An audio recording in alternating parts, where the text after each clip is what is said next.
Hey K-Poppers, welcome back to HallyU and welcome back to a brand new K-Pop News Roundup. This week has been full of huge news stories, both devastating and incredible, so let's just jump right in. This is your K-Pop News Roundup for August 9th, 2020. First up, we need to address the massive news around AOA's Mina that has been developing over the last 24 hours or so.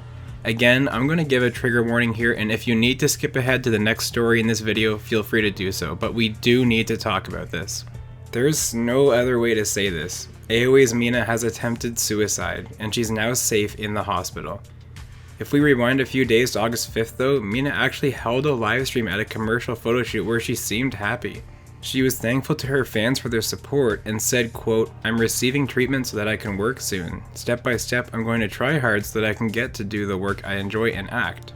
However, things started to derail 2 days ago where she made a post on Instagram stating that she had tried to take her own life about a month ago after a discussion with an FNC official that went wrong. She also called out FNC for neglect in that post. Then, yesterday, she posted an absolutely horrific picture of herself while she was attempting suicide once again.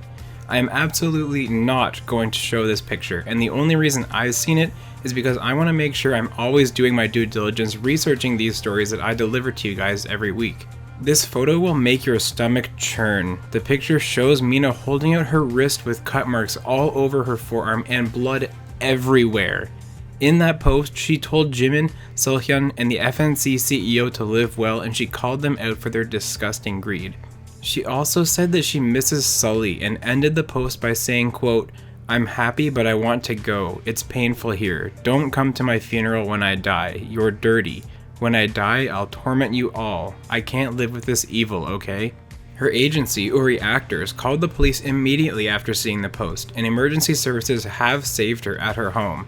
She's now safe and in the hospital, but clearly she's really emotionally unstable right now. She needs 24/7 supervision and immense help at this point, and I really do wish her the very best. That being said, I also worry what could happen if those close to her let down their guard again. And just hours ago, FNC Entertainment also released a statement where they wished Mina a quick recovery and offered many apologies for not taking care of the relationships between the members. They also stated that they had told the other members not to make any posts in response and that they themselves would not be refuting anything that Mina had said in order to stop producing more sensational issues. Now, in case AOA fans weren't already emotionally drained from that story, there were some actually very positive developments that have come out about former AOA member Choa. She has confirmed that she's actually returning to the music industry now by singing the theme of the OST for the KBS drama To All the Guys Who Loved Me. Choa had previously left AOA in 2017 due to depression and insomnia, although perhaps there's more to it now given what we've been learning from Mina.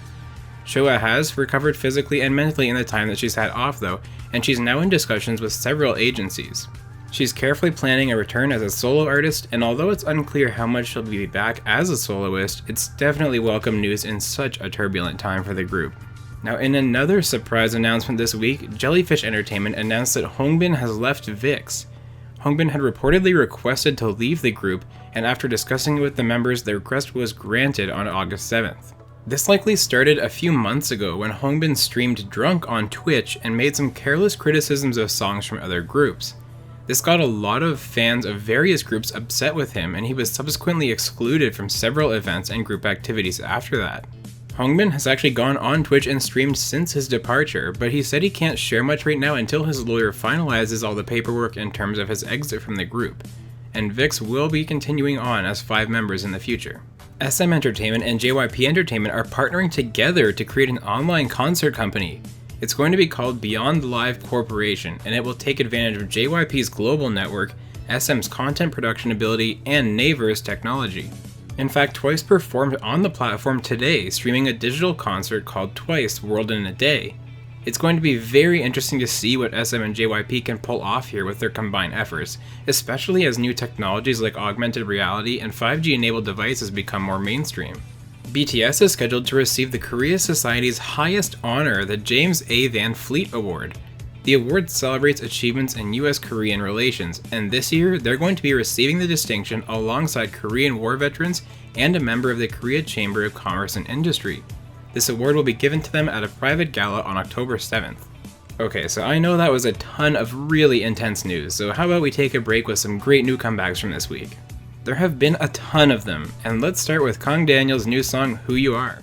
Oh baby, don't wait all night long to tell me that you want. 1THE9 also dropped the song Count this week. 1, 2, 9 눈부셨던 너와 나 세워봐. Rocket Punch came back with their catchy song, Juicy.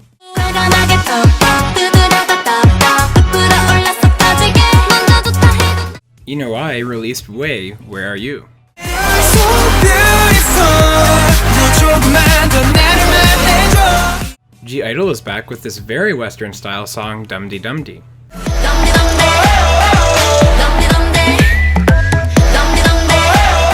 B1A4's Sandeul treated us with another new song, this time called Summer Day, Summer Night. 한 걸음 두 걸음 걷다 보면 어느새 Cherry Bullet's new comeback, Aloha Away, dropped this week.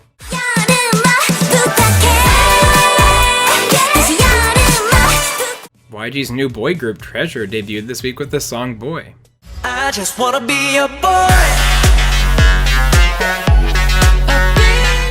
Girl group Saturday is also back with the new song DBDB Deep.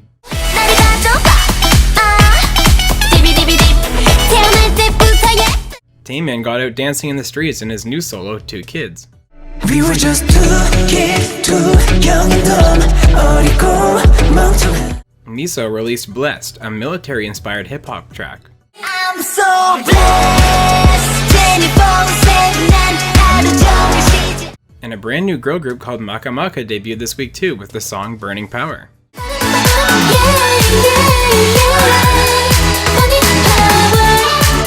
There were of course lots of other songs released this week too, so share the new music you've got on repeat down in the comments. Personally, I'm quite impressed with the Maka debut, so I'll definitely be paying attention to them in their future comebacks. In other news, it was announced that Red Velvet's Joy and Mamamoo's Moonbyul will guest on Irene and Sully's Level Up Thrilling project. I'm sure these four girls will combine for some hilarious moments. Now in some more sad news, 2AM's Solong was the driver in a fatal car accident this week with a pedestrian. He hit a jaywalking pedestrian in the rain, who was killed on the way to the hospital after the incident. We don't know any more details around the accident or whose fault it was at this point, but my thoughts are with the victim's family and Solong as he copes with this traumatic event. Girls' Generation got together to celebrate Tiffany's birthday and their 13th anniversary as a group. They also invited some other second-generation idols like Sistar's Bora and Hyosung, so they had quite a bit of fun together. Blackpink's How You Like That is now the all-time best-selling single from a foreign artist in China. The previous record holder was Flower Road, the legendary Big Bang song released before their hiatus due to military service. Twice is making their comeback in October. The comeback's going to be 4 months after More and More, and it will also be in the same month as their 5-year anniversary as a group. 2PM's Nichkhun has filed for a restraining order against a woman stalker. He had a questioning appearance in the Seoul Central District Court on August 5th, and a final decision from the court is expected soon. JYP Entertainment has also said that any necessary legal action will be taken, as it's causing endless stress to Nichkhun. Lovelyz is finally having a comeback in early September. It'll be their first group comeback in over a year. Willem has also told us to expect something different from their group than their previous releases, so I'm excited to see what new direction they're going to take. Speaking of comebacks, KARD is going to be releasing some new music in late August. They'll be performing the lead song for their first time during their 2020 Wildcard in Seoul concert. And speaking of KARD, BM has stepped up to the plate again and donated more money to charity. He donated $20,533.75 in proceeds from his stadium clothing line to breast cancer research. Day6's Youngtae, Wonpil, and Do1 will be debuting as a subunit in late August. Considering Day6 is a band, this is going to be very interesting to see what kind of debut they have. BTS's upcoming English single Dynamite is going to be getting world premieres on every major radio chain in the US. This is a huge step for HallyU and K-pop in general, as K-pop is finally hitting the airwaves in the Western world. And to top it off, BTS will also be performing at the 2020 VMAs on August 30th. Lastly, we've also learned that Hyolyn, formerly of Sistar, is making a comeback on August 19th. Sistar and Hyolyn have always had great summer comebacks, so I'm anticipating this new track a lot. Alright, now let's talk about what happened on the music shows this week. First off, I should once again note that Music Bank and Show Music Corps did not have broadcasts this week, so only 4 trophies were awarded. That being said, ATEEZ started off the week by taking 2 wins for Inception on the show and show champion. Then, Somi took her very first music show win as a soloist on M Countdown for her song What You Waitin' For. To round out the week on Inkigayo, Mamamoo Hwasa won her 3rd show for Maria, marking 3 consecutive wins on Inkigayo. For the 3rd straight week, the trophies have been shared among several artists. So which new comeback this week do you think could take the shows by storm next week? Let me know down in the comments. Alright K-Poppers, you're officially caught up. Let me know what news caught your eye this week, and let's all keep Mina in our thoughts and send positive messages her way. She needs all the support she can get right now. Thank you very much for watching guys, and be sure to like and subscribe so you don't miss out on all the great K-pop content coming to you each and every week.